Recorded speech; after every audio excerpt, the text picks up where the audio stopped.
సర్వప్రతినిధి సభ సమావేశాల కోసం ఇజ్రాయెల్ ప్రధాని నెతన్యాహు అమెరికా వెళ్లారు. అయితే ఇజ్రాయెల్ నుంచి నేరుగా సాధారణ వాయు మార్గంలో కాకుండా నెతన్యాహు చుట్టూ తిరిగి ప్రయాణించారు. ఐసీసీ అరెస్ట్ వారెంట్ ని తప్పించుకునేందుకే నెతన్యాహు అలా ప్రయాణించారనే అనుమానాలు వ్యక్తమవుతున్నాయి. వింగ్స్ ఆఫ్ జియాన్ విమానం గ్రీస్, ఇటలీ శివారు ప్రాంతాలు, మధ్యధరా సముద్రం, జిబ్రాల్టర్ జలసంధి మీదుగా అట్లాంటిక్ గగనతలంలోకి చేరుకుంది.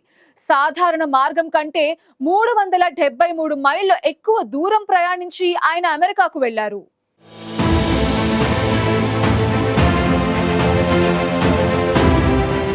ఇజ్రాయెల్ నుంచి అమెరికాకు విమానాలు మధ్య ఐరోపా గగనతలం మీదుగా ప్రయాణిస్తాయి.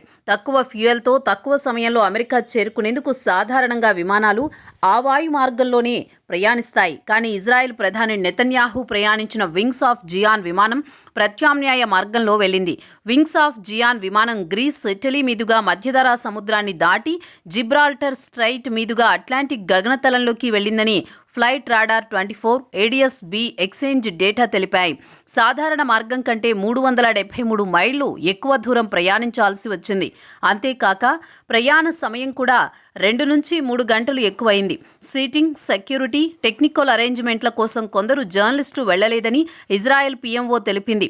ఇది అదనపు ఫ్యూయల్ కాస్ట్ కవర్ చేయడానికి అని జెరూసలేం పోస్ట్ తెలిపింది. ఈ మార్గం France, Spain, Portugal, Ireland, UK గగనతలాన్ని అవాయిడ్ చేసింది. అయితే ఈ దేశాలన్నీ ICC సభ్యత్వంలో ఉన్నాయి.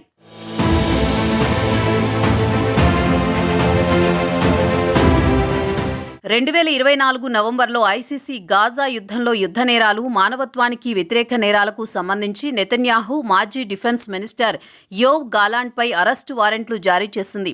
ఇజ్రాయెల్, అమెరికా ICC సభ్యత్వం లేకపోవడం వల్ల వారెంట్లను తిరస్కరించాయి. కానీ ICC సభ్యదేశాలు ఈ వారెంట్లను అమలు చేయాల్సి ఉంది. ఐరోపాలో France, Spain, Portugal, Ireland, UK, Belgium, Luxembourg, Malta, Monaco వంటి దేశాలు వారెంట్ అమలు చేస్తాయని ప్రకటించాయి. ఇక నెతన్యాహు ఐర్లాండ్లోకి వచ్చినప్పుడు అరెస్ట్ చేస్తామని ఆ దేశం ప్రకటించింది. ఇక అరెస్ట్ చేయబోమని ఇటలీ ఆలోచిస్తున్నామని పేర్కొన్నాయి.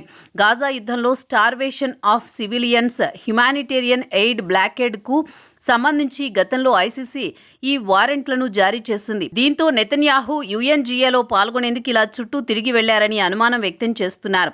నెతన్యాహు ఇలా ప్రయాణించడం వల్ల ప్రయాణ సమయం పెరగడమే కాక ఫ్యూయల్ కాస్ట్ కూడా పెరిగింది.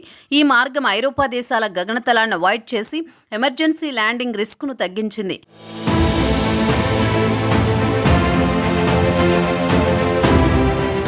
ఐరాస సర్వప్రతినిధి సభ సమావేశాల్లో నెతన్యాహు అమెరికా కాలమానం ప్రకారం శుక్రవారం ప్రసంగించనున్నారు. అనంతరం వాషింగ్టన్కు వెళ్లనున్నారు. వచ్చే వారం అమెరికా అధ్యక్షుడు డొనాల్డ్ ట్రంప్తో ఆయన భేటీ అయ్యే అవకాశాలు ఉన్నట్టు తెలుస్తోంది. ఇదిలా ఉంటే గత ఏడాది కూడా నెతన్యాహు ఐక్యరాజ్య సమితి సాధారణ అసెంబ్లీకి హాజరయ్యారు. అయితే అప్పటి నెతన్యాహుపై వారెంట్ జారీ కాలేదు. కానీ ఆయన ప్రసంగిస్తున్న సమయంలో పలు దేశాల ప్రతినిధులు లేచి వెళ్లిపోవడం అప్పట్లో తీవ్ర చర్చనీయాంశమైంది.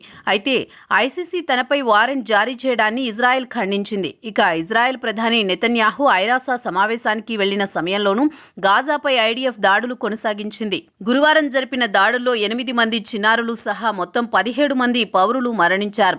జువైదా ప్రాంతంలోని పౌర ఆవాసాలపై జరిగిన దాడిలో 12 మంది, డెయిర్ అల్ బలా ప్రాంతంలో జరిగిన వైమానిక దాడిలో ఒక బాలిక, ఖాన్ యూనిస్ ప్రాంతంలోని ఒక అపార్ట్మెంట్పై జరిగిన దాడుల్లో మరో 4 మరణించారని ఆసుపత్రి వర్గాలు తెలిపాయి.